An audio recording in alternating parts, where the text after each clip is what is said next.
বন্ধুরা, অনুরাগের ছোঁয়া সিরিয়ালে আমরা দীর্ঘ ৩ বছর পর দেখতে পাবো সূর্যকে প্যারালাইজড হয়ে হুইল চেয়ারে বসে আছে। আর দীপা একটা রান্নার কাজবাজ করে, সেই রান্না করেই তাদের সংসারটা চালায়। যে ডাক্তার, যে সূর্য সেনগুপ্ত এত লোকের সেবা যত্ন করে সুস্থ করে তুলেছে, আর সেই ডাক্তার সূর্য সেনগুপ্তর এই অবস্থায় কী করে হলো সূর্য সেনগুপ্তর এমন অবস্থা? ৩ বছর আগে রূপা যখন বাড়ি ছেড়ে চলে গিয়েছিল, ঠিক সেই সময় সূর্য পাগলের মতো তার মেয়ে রূপাকে খুঁজে বেরিয়েছিল। এমন সময় দেখা যায় দীপা মন্দির থেকে বেরোতে চায় না দেখে সূর্য বলে, ঠিক আছে দীপা, তুমি থাকো, আমি খুঁজে বেড়াই আমার মেয়েকে। এই বলে যখন ছুটে বেরিয়ে যায় মন্দির থেকে, তখন সোনাও কিন্তু তার বাবা পিছন পিছন যায়। সূর্য বেসামালভাবে তার মেয়ে রূপাকে খুঁজে বেড়াতে থাকে, রাস্তার মধ্যে ছোটাছুটি করতে থাকে। এমন সময় একটা বড় গাড়ি এসে সূর্যকে ধাক্কা দিয়ে সেখান থেকে চলে যায়।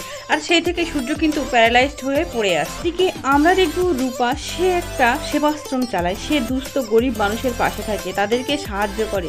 তাই সামনেই দোল পূর্ণিমা, তাদেরকে খাওয়া দাওয়ার জন্য একটা ছোট্ট হোম ডেলিভারির অর্ডার দেয়। আর রূপা জানে না যে যেখানে সে অর্ডারটা দিচ্ছে সেটা আসলে তার মায়ের কাছেই দিচ্ছে।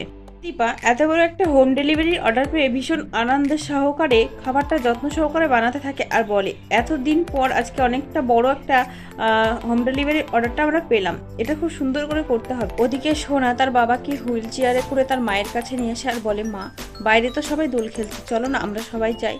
তখন দীপা বলে, আমার তো এখন অনেক কাজ বাকি আছে মা, তুমি তোমার বাবাকে নিয়ে যাও, আমি পরে আসবো।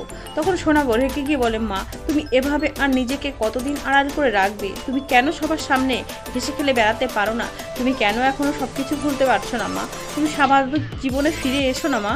দীপা বলে, সোনা, তুই তো সবটা জানিস যে রূপাকে ছাড়া আমার জীবন সবটাই রঙহীন, আমার এসব আর ভালো লাগে না। কি রূপা, সে তার মায়ের জন্য অপেক্ষা করে, অন্যদিকে দীপাও কিন্তু তার মায়ের জন্য অপেক্ষা করে। কিন্তু রূপা, সে তার মাকে ভুল বুঝলো, সে ভাবলো তার মা তাকে পুলিশের কাছে ধরিয়ে দিচ্ছে। রূপা ঠাকুরের সামনে হাত জোর করে বলে, ঠাকুর, তুমি তো জানো আমার মা আমার জন্য আর অপেক্ষা করে না। ওদিকে দীপা খাবার ডেলিভারি দিতেই রূপার আশ্রমে গিয়ে পৌঁছায় এবং রূপাকে দেখে। রূপার কাছে খাবারটা দিলে রূপা তার মাকে দেখে চিনে ফেলে, কিন্তু তার মায়ের কাছে নিজের পরিচয় গোপন রাখে। নিজের মাকে দেখে নিজেকে সামনে নিয়েও সে আড়ালে গিয়ে বলে, মা, তোমাকে এত সামনে থেকে দেখেও আমি তোমার কাছে যেতে পারছি না। রূপা যখন সেখান থেকে চলে যেতে যাবে, ঠিক তখনই কিন্তু সোনার সাথে ধাক্কা লেগে যায়। সোনার সাথে ধাক্কা লাগলেও সোনা রূপাকে চিনতে পারে না, রূপাও সোনাকে চিনতে পারে না। তারপরে দেখা যায় সেখান থেকে দুজনা নিজেদের জায়গায় চলে যায়। সোনা চলে যায় তার বাবার কাছে, তার বাবাকে নিয়ে হোলির কাছে এবং হোলি খেলা দেখতে। সেখানে কিন্তু রূপাও পৌঁছায়। রূপা তার বাবাকে হুইল চেয়ারে বসে থাকতে দেখে সে ভাবতে থাকে, কি হয়েছে বাবার? বাবা কেন হুইল চেয়ারে বসে আছে?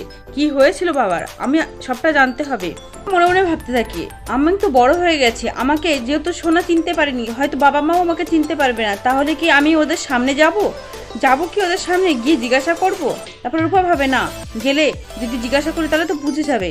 তখন রূপা চালাকি করে তার বাবার সামনে যায়, কারণ আজ হোলির দিন সবাইকে পায়ে আবির ছুঁয়ে প্রণাম করতে হয়। এই সুযোগে রূপা তার বাবার পায়ে আবির ছুঁয়ে প্রণাম করার বলে, আপনার কি হয়েছিল, আপনি এভাবে হুইল চেয়ারে আছেন? তখন সোনা বলে, আসলে আমার বোন হারিয়ে গিয়েছিল, আমার বাবা পাগলের মতো তাকে খুঁজে বেড়াচ্ছিল, আর তখনই একটা গাড়ি এসে আমার বাবাকে অ্যাক্সিডেন্ট করে দিয়ে চলে যায়। সেই থেকে বাবা এভাবেই হুইল চেয়ারেই বসে থাকে। বাবা অসুস্থ হয়ে গেছে, আর মা একটা ছোট্ট হোম ডেলিভারি করে আমাদের সংসারটাকে চালায়। এটা শুনে রূপা খুব কষ্ট পায় আর ভাবতে থাকে, আমার জন্য আমার বাবার এই পরিস্থিতি, আমি কি করব? ঠাকুর, তুমি বলে দাও। বন্ধুরা, অনুরাগের ছোঁয়া সিরিয়ালে এখানে আবার নতুন করে তাদের মিল হচ্ছে। দেখতে হলে চ্যানেলটি সাবস্ক্রাইব করো আর আমার পাশে থাকো। ধন্যবাদ।